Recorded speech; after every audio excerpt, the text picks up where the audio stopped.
Good morning. This is Bruce at Fleet Capital Management. It is July 2nd, Saturday morning. I hope you are ready for a great three-day weekend. Enjoy your fourth.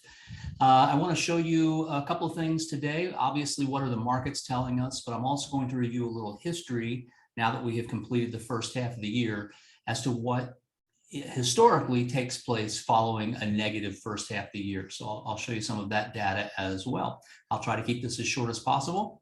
Of course, the video presentation is intended for educational purposes only. The discussion of any security is not a recommendation to purchase or sell the security.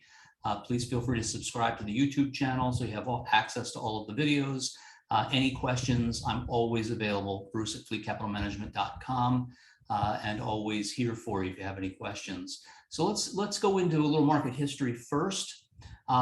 These are the years. We're looking at the S&P 500, then we'll look at the Dow, but the S&P 500. And this is what happens the second half of the year after the first half falls 15% or more. And you can see there aren't that many examples of when the market goes down this much. This has been pretty difficult first year. Actually, this has been the most difficult first half of a year since 1970. That's a long time ago. But what happens in the second half of the year, as you can see, we have fairly strong positive results. The average is 23.66. The median, meaning right dead in the center, is 15.52. And the percent of the times the second half of the year was positive is 100%. So that's encouraging. Now, let's go look at the Dow. It is encouraging, but a little bit less encouraging. We have more examples, and actually we're going back to 1900 on the Dow because it's been around for so much longer. And these are the years where the first half closed down. This is only showing 10%. That's why there's so many more. But the ones that are in pink are the years where the second half didn't go up. 2008, the entire year was down. That was the Great Recession, and it started to come back up and came back up with an absolute explosion to the upside in 2009. 73, 74 was a fairly long-term bear market, and the market had gone down significantly, but then it just sort of languished sideways. 66, I don't remember what was happening in 66, and 1920 was getting ready for the Great Depression, and I have no idea what happened in 2007. But the point is, 3 out of 4 times the market was positive in the second half of the year.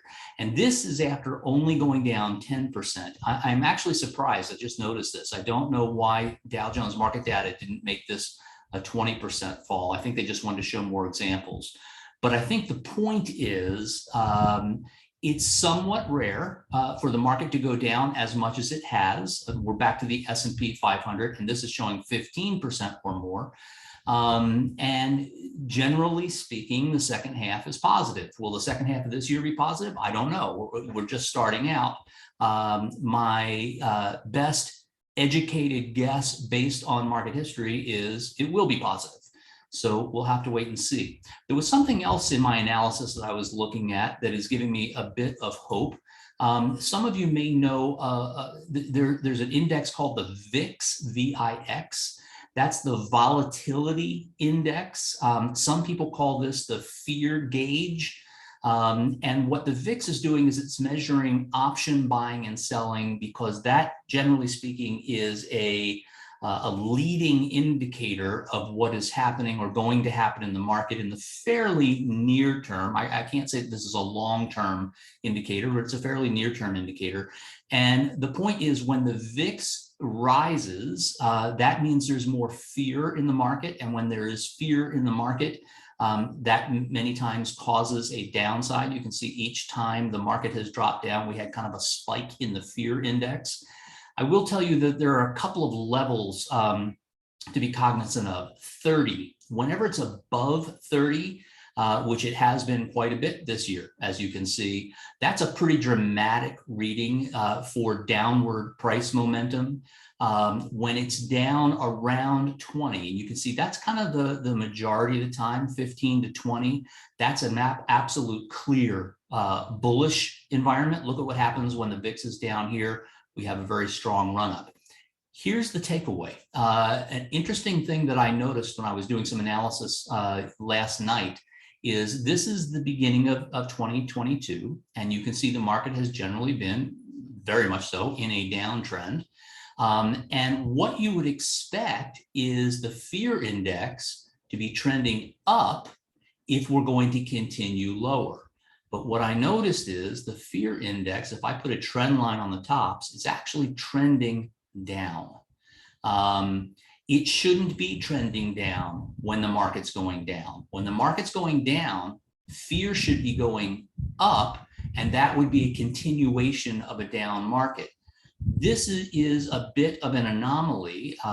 This is what we would call a divergence. We have the market trending down, but we also have the VIX trending down. And since the VIX is a leading indicator, it may, in air quotes, it may be indicating that a short-term bottom is in and that we are ready to move higher. I don't know, but this is interesting. Before we go on to the charts, I'll always remind you, I'm always available for you. If you want to do a one-on-one talk about any investments in your portfolio or anything that's specific to you, just go to my website, click more, click Bruce's calendar, choose a date and time, bam, it's on my calendar, and we are ready to go to take a look at anything you want to talk about.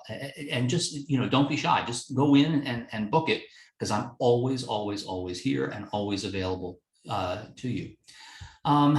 Market timing. There are quite a number of, not quite a number, there are 4 or 5 different tools that I use for big picture market timing for long-term market trends. One of them is called a confirmed call. This is by VectorVest, is a confirmed call. We had a confirmed down here, and we're still in, and it was reiterated here, we're still in a confirmed down. That's a very long indicator that we use. A shorter indicator that we use is called the DEW, D-E-W, and that stands for Detrended Price Oscillator, Envelopes, and Weighted Moving Averages. That's what DEW stands for. It doesn't really matter, but the point is, wherever you see a red triangle, that is a negative DEW.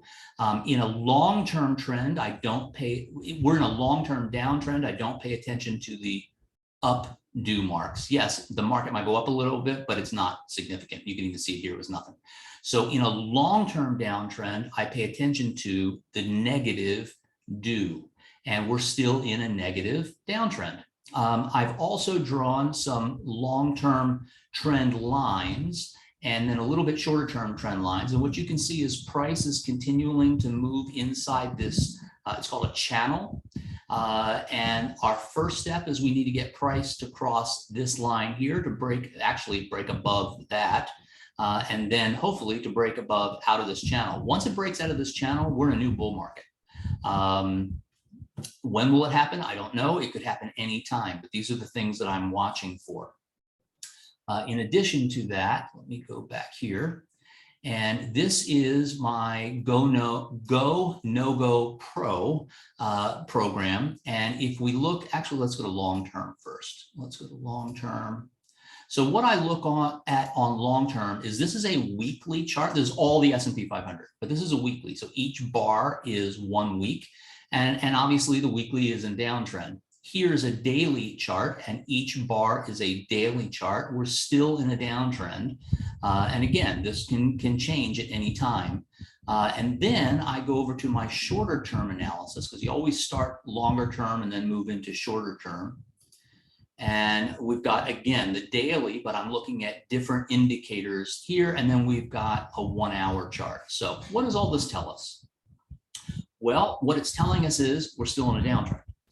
We're absolutely still in a downtrend. Remember, these darker purple bars signify a fairly healthy downtrend.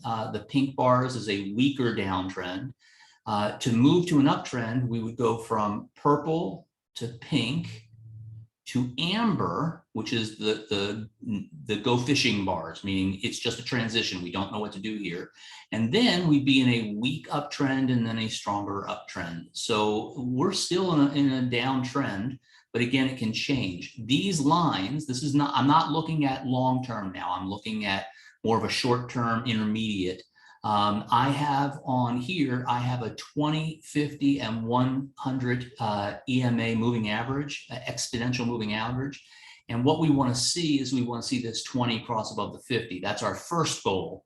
Our second goal is to get to 50 above the 100 and then above the 200. But right now, it's still showing a downtrend. What will happen, just so you understand the process, what will happen is the very short term, and this 60-minute chart, this is what I trade my options on because they're really short term, and I'll show you the results of that in a minute.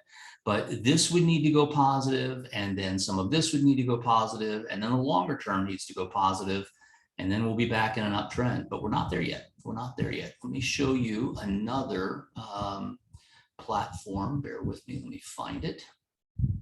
Oh, here it is. Beg your pardon. Let me bring it over from another computer screen.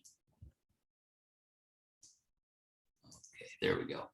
So this is, again, we're still in the S&P 500. Just keep everything consistent. And this is the analysis that I use that has my ATR dots. This is still a downtrending ATR. Friday, we had a pretty good day, a pretty strong day. What we want to see here is we want to see this price close, which is the dash moving to the right, in this area, and then we would be in a no trade zone. That's the first step. Then if we can get it above here, we're in a new bull market.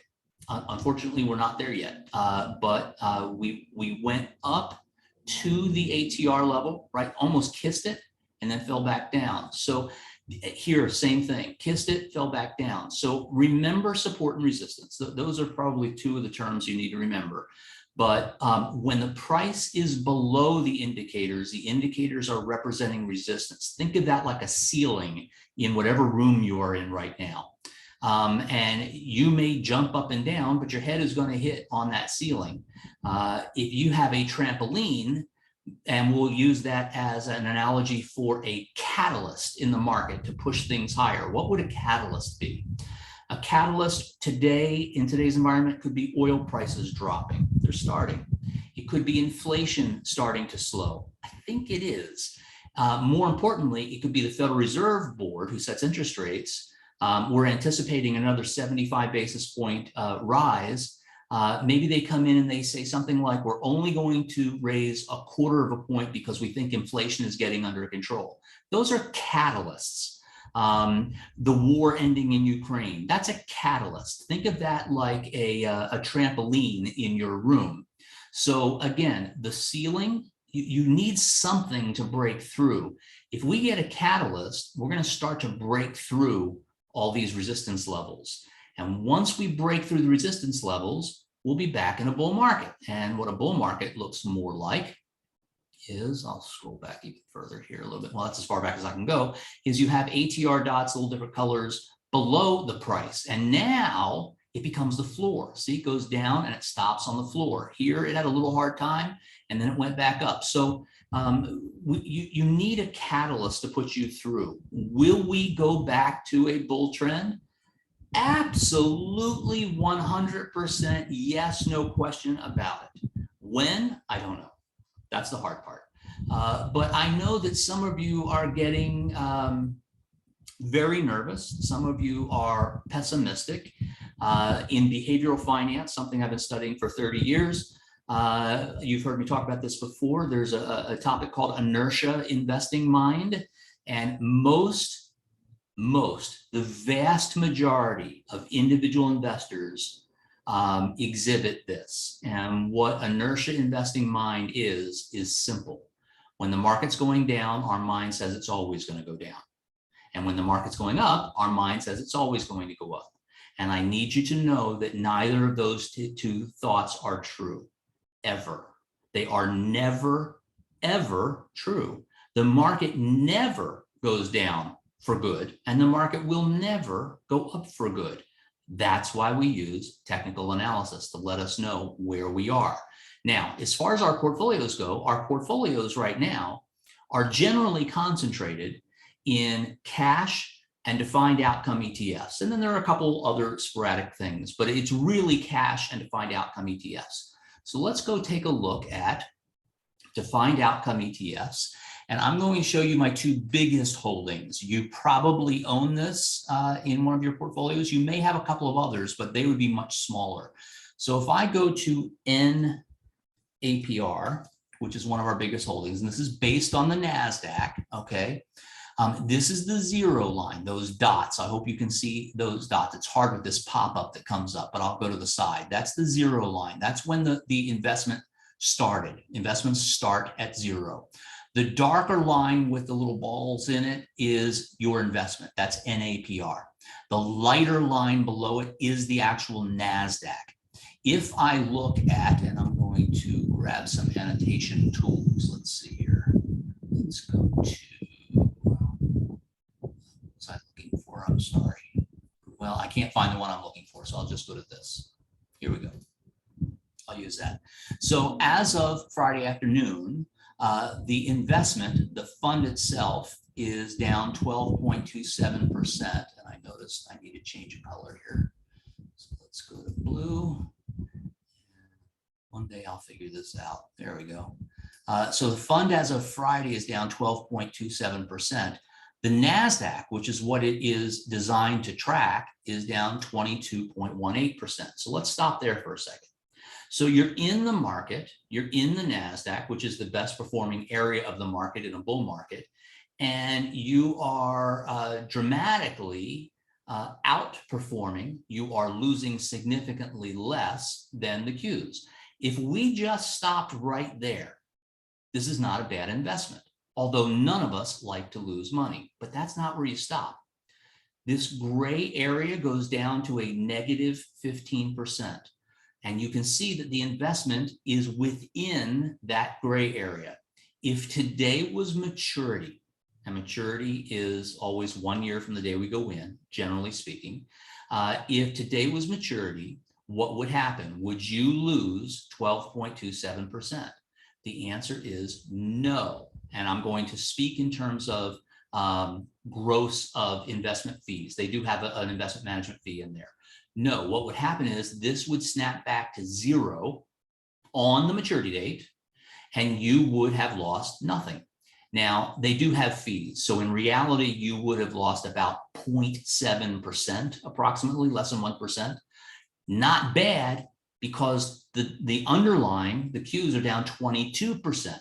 So even being down 12% shows a good investment, but being down 0.7% when the market's down 22%, that's phenomenal. So if today were maturity, that would be your loss, about 0.7%. But, and I had this question the other day, what if this investment goes below that 15% protection? Well, let's say that the investment was actually down 22%. It's not, but let's say it was. What would happen on the date of maturity? You would get 15% back. I'm using round numbers, and you would have a 7%, excuse me, yes, a 7% loss in total.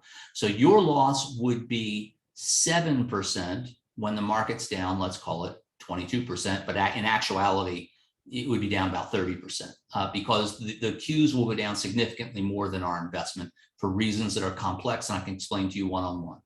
So I hope that makes sense. So even though this investment is down 12.25%, it's doing a heck of a lot better than the Qs. And if today was maturity, it's down almost zero. So that's how you have to think of these investments. And that's why, should I be worried that the market is, that the investment's down 12.25%? No, I'm not worried at all, because if we just go sideways till the end of the year, you're going to get your money back. Let's go to another one. And this one will be another good example, I think. Let me clear this. Go back to this. And now I'm going to go to BAPR. Some of you own this investment. Now, this is going to be a great example. So let me get my little box back again. Bear with me. Okay, so as of Friday, the investment, they call it the fund, is down 10.85%. The S&P 500, which this one is based on, is down 15.59%. So if we were to stop there, this investment is already doing much better than the SPY. by a significant percentage. But the reality is this one has a 9, I know you can't see it, that says 9%. Any investment that has a B Bravo as the first letter has a 9% buffer. Any other letter, we were just looking at N APR, any other letter has a 15% for the investments that we use. So this one has a 9%. And let's take a look at what's going on. It's now down 11.85%. What would happen, and it is below the gray buffer bands. What would happen if the maturity was today? If it was today, how much would you lose? You would take 10.85% minus the buffer, which is 9%. So you would be down 1.85% with the SPY down 15.59%. Now think about that for a second. That's pretty phenomenal. Now, why is that phenomenal? One, because you have that buffer built in, but two, we never know when the market's going to snap back. And you just have to believe me, you'll see this when it happens. When it snaps back, it is very aggressive and it happens very fast in the beginning. Then it slows out and we get into a new bull market. But the early part is extremely rapid and you really don't want to miss that. So that's why we're in here. Now, what's going to happen to the end of this year, to the end of 2022? Again, I don't know. My suspicion based on market history is we're going to be much higher. I suspect that these investments will be above the zero line. Will they be up at the cap? I don't know. That's a pretty long way. Could be. Easily it could be. But even if it's not, I don't even think we're going to need to use the buffer because I think we're going to be in the positive anyway. So I hope that helps. And I hope that helps you understand why I'm not completely freaked out by this market. I'm not, because one, I study market history, and that's all we can study is what were previous outcomes. And then we project what we suspect this outcome will be. We don't know for sure. Could we have a protracted bear market that goes through the end of this year and into next year? Yes, we could. Has it happened before? Yes, it has, but only like 2 times or 3 times in the last 100 years. So I'm sorry, my rabbit is biting on something below me. Excuse me 1 second here.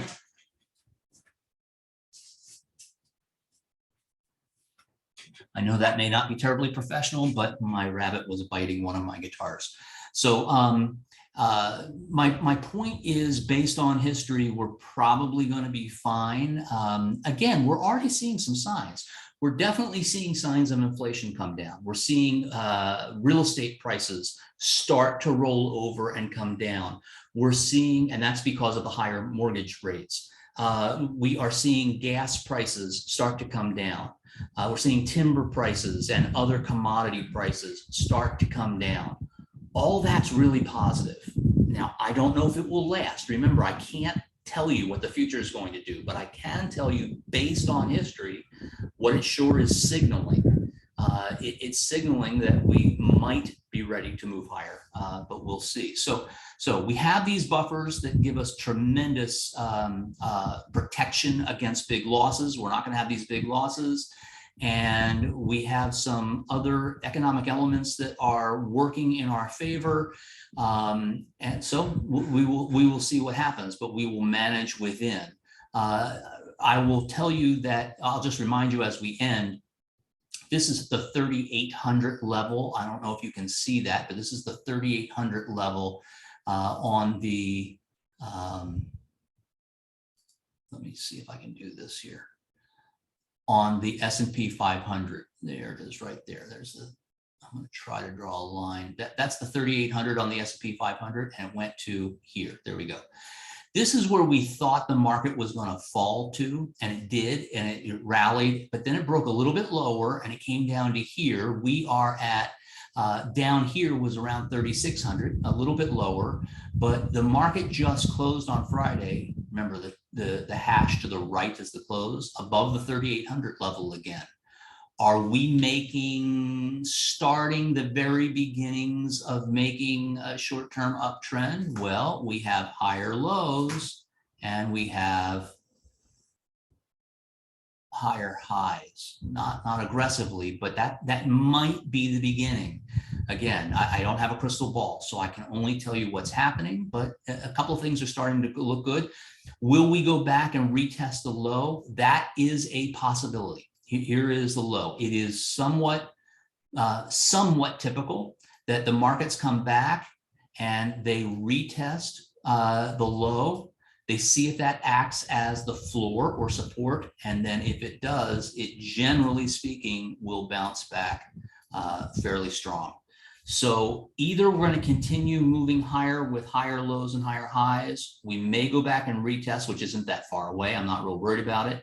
But this is, when it comes to analysis, this is very strong that we go back to that previous low and we bounce off of it. That means the floor is strong.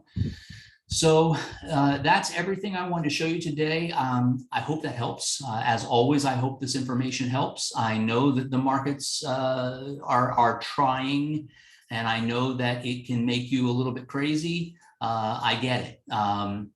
But I'm not freaking out because I'm seeing some positive signs already starting to stir, and we'll see what happens going forward. Plus, our biggest investments are in these defined outcome ETFs, so that gives me a great deal of comfort going forward. So once again, I hope this helped, and please, please, please contact me, either email, call me. It's harder to call me because sometimes when I'm trading, I don't answer, just leave me a message. Emails are great, or just go to my website, click a Zoom meeting, and you and I are going to have a one-on-one and talk about your specific investments and exactly what's happening in your account. You can do that anytime you want. So with that, I will say goodbye, and do me a favor, have a great relaxing weekend, and I'll do the worrying on this end, and we will talk soon. Bye-bye.